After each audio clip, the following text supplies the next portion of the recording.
The Colorado Supreme Court will decide if Donald Trump can appear on the ballot. Both sides are appealing a recent ruling. The Anti-Defamation League is denouncing a Democrat at the Capitol who turned a discussion about food benefits into a condemnation of Israel. Mental health providers are seeing more Marshall Fire survivors. It's that time of year. Holidays, I think, are hard for many folks, but especially when you're remembering the anniversary of the day that you lost your home. And given how things are going at the state capitol, maybe putting these kids in charge might not be the worst idea. That's tonight on Next. The fight to keep Donald Trump off the ballot in Colorado is not over. The liberal group out of Washington, D.C. that's trying to use the 14th Amendment to do it is appealing. Supreme Court's going to hear that next month. Trump's team, which won the lawsuit last week, they're also appealing. Here's Marshall Zellier.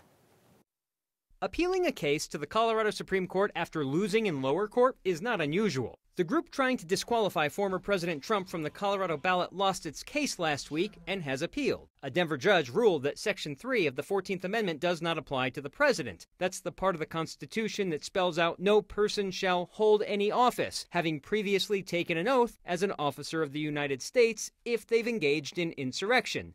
The Colorado Supreme Court just agreed to hear the appeal. The people trying to keep Trump off the ballot want the state's highest court to rule that the president is an officer of the United States and that Section 3 applies to the presidency. But wait, Trump and his team are also appealing the lower court's ruling that was ultimately in their favor. The trial court did side with former President Trump, but it also made a number of factual findings and legal conclusions that were not favorable to him. Christopher Jackson is an appellate lawyer who helped us understand why a winning side would also want a higher court to rule on the case. What former President Trump is saying is there are lots of other reasons why I think I should win the case. And he's telling the Colorado Supreme Court that if you're going to consider one of these issues, you should consider all of them. Trump's team argues that Congress has not authorized state courts to enforce Section 3 of the 14th Amendment.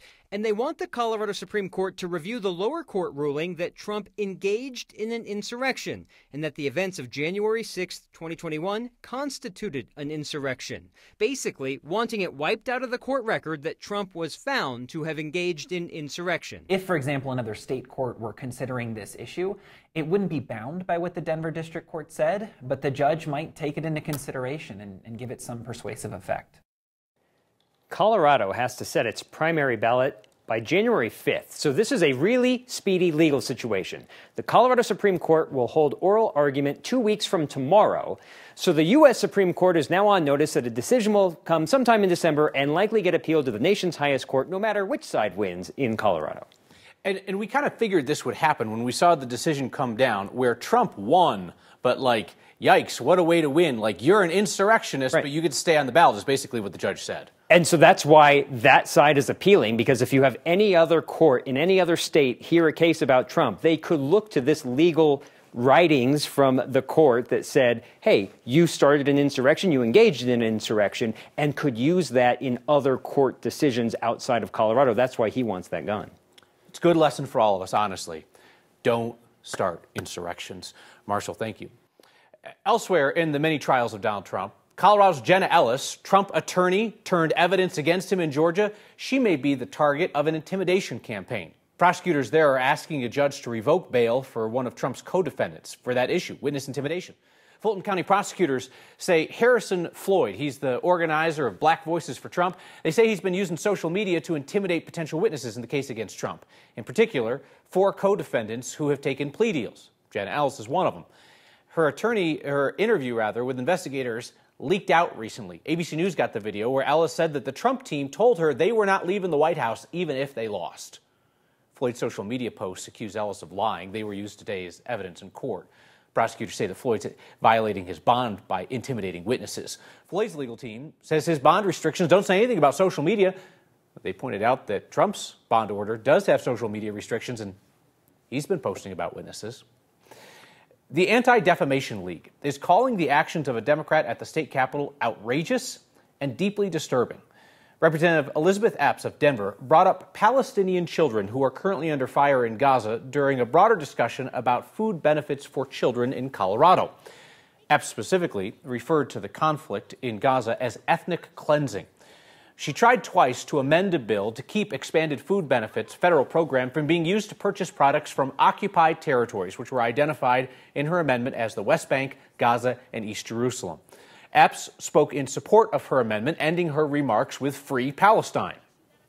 Democratic House leadership then allowed Republican Ron Weinberg, who's Jewish, to offer a rebuttal to what Epps had said. The ADL said the state legislature should not have taken up those issues during the special session at all. The ADL is asking the Democrats who run the state house to review their rules. We reached out to Representative Epps about the ADL's condemnation of her remarks. She chose not to provide a response. Marshall Fire survivors have described the rebuilding process as being like a full-time job on top of their full-time job.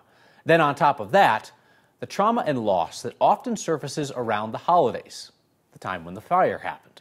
Here's Jennifer Meckles. So we're coming up to the holidays, which is really the same time as the 2-year event. Inside the Marshall Fire Recovery Center, recovery can feel different every day. Katie Reynolds handles crisis counseling and outreach for a group called Marshall Restoring Our Community, or Marshall Rock, directing fire survivors to how they can best take care of themselves. For a lot of people, there's a noticeable difference in other people that are able to build and are further along in their build, and so now it's more of a visual representation of how far behind they are. Most families have not moved back home yet. Many will soon lose the insurance help covering their temporary living expenses.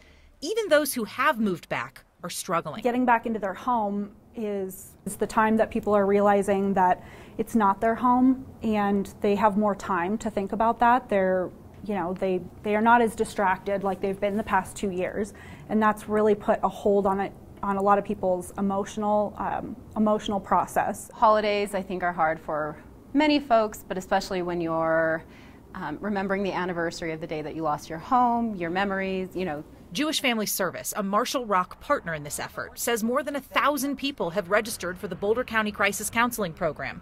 New registrations continue every single month. It's high winds that day, or a snowstorm, or a fire burning somewhere else. I think that all of those triggers, bring on emotions, and they bring on past trauma. A home rebuilt has an official date of completion.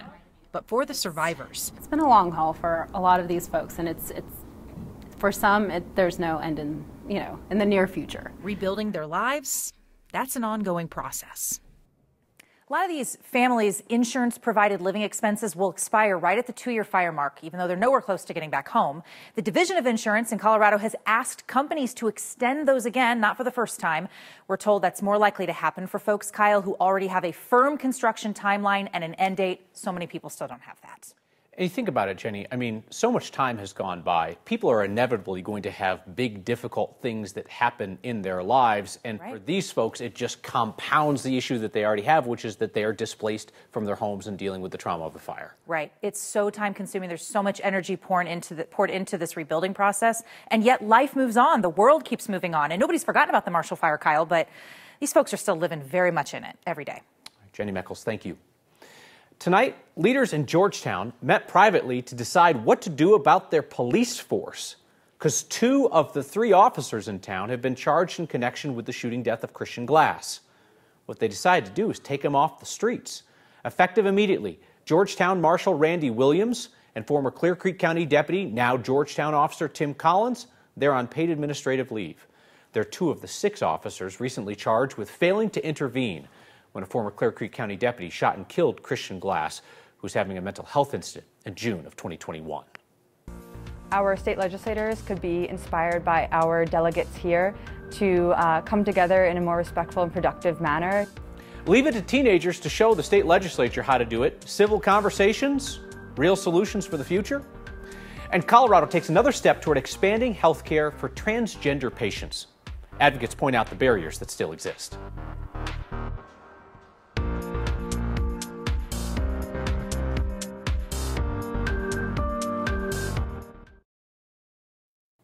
Colorado recently became one of the first states in the country to expand insurance coverage for gender-affirming care. After that happened last year, the state is now spelling out exactly what kind of procedures qualify for that coverage. Colorado's Division of Insurance requires a wide range of gender-affirming care to be considered what's called an essential health benefit. That means that individual insurance plans and plans offered through small companies with fewer than 100 employees have to cover surgical procedures like genital surgeries, facial reconstruction, as well as hormone therapy and mental health care. LGBTQ advocates say that expanding insurance coverages reduces a major barrier to health care for transgender patients. But then actually booking that appointment is the next challenge. There's a limited number of healthcare providers for things like surgeries, like medically necessary surgeries. There is wait lists for trans and gender diverse folks to get those surgeries. Some people may even have to look out of state or out of country in order to get some of those surgeries. The nonprofit Center on Colfax says that the long wait times are a result in part because of Colorado's recent population growth, as well as Colorado's now national status as a healthcare destination for trans patients and for women seeking reproductive care. State legislators offered some legal reinforcement last year, passing a law that blocks cooperation with out-of-state investigations into patients or doctors involved in those gender-affirming procedures.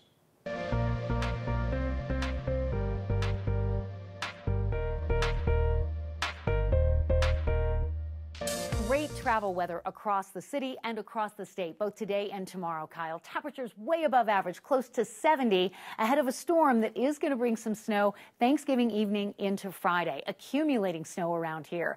No snow in the high country today or tonight, no issues. Temperatures above average in the 50s today, but we could come close to 70 tomorrow. And the winds will start to increase on Thursday ahead of this Pacific storm. And there are winter weather and travel advisories up for states north of Colorado, but not for our state yet.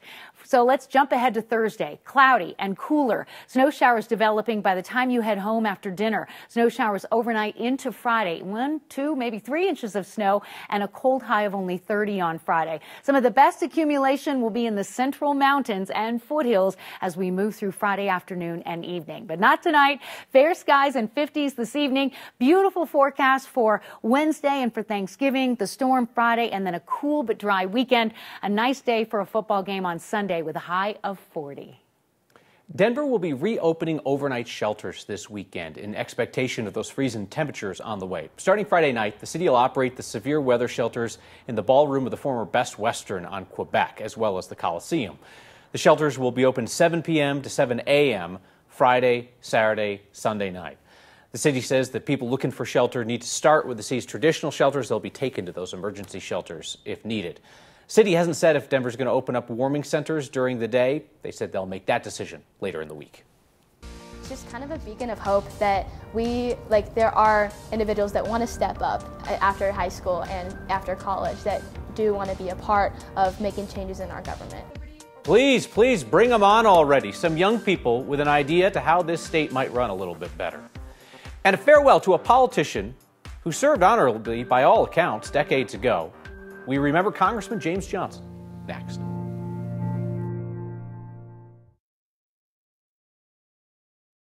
This will be the first holiday season with the state aggressively ticketing people for illegally entering the express lanes along the interstate. So watch yourself as the I-70 lanes stay open longer this week to help with holiday traffic. CDOT's going to keep the westbound lanes open 7 a.m. to 7 p.m. Wednesday through Sunday. Eastbound express lanes will be open 9 a.m. to 8 p.m. The reason that they can't be open all the time, we talked about this before, people always ask, it's because they're not real lanes. They're built into the shoulder, so the deal with the federal government means they can only be open for a certain number of days and hours a year.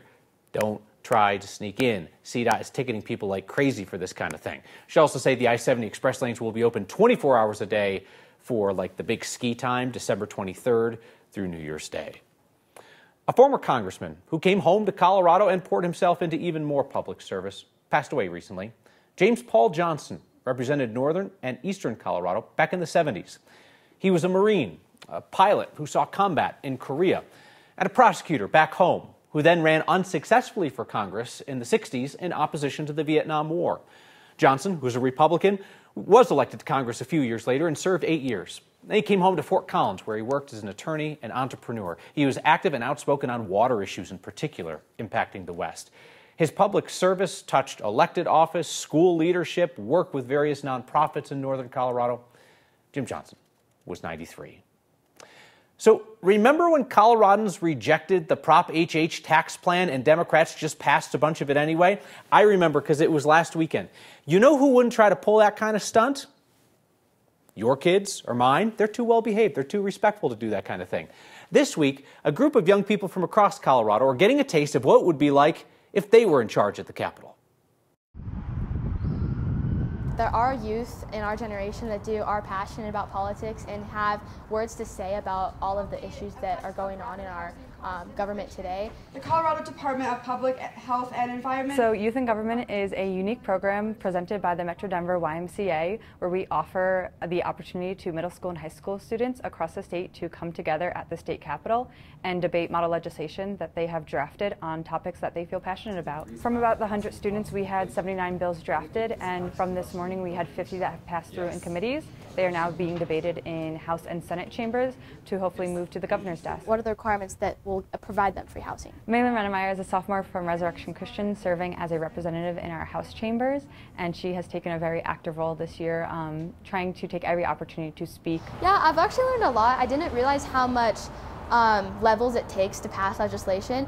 I've been learning a lot about the process that all of our congressmen and senators and legislators go through. It's a very good quality to have be able to have respectable opinions without being biased in whatsoever, and also just to communicate your thoughts and opinions without being disrespectful. Absolutely. I think that is a big component of this, is learning how to potentially be on opposite sides of an opinion on a topic and how to present your argument in a respectful manner to come to some common ground potentially, or to at least see each other's point of views in a fairer way. It's just kind of a beacon of hope that there are individuals that want to step up after high school and after college that do want to be a part of making changes in our government.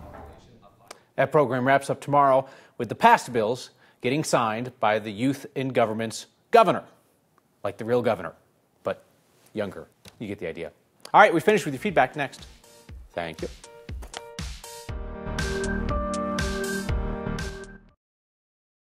Whole bunch of feedback tonight. Bill writes in to say, if we can open the I-70 express lanes this weekend, why not always? Government BS, he writes. BS, I assume, stands for bureaucratic safeguards.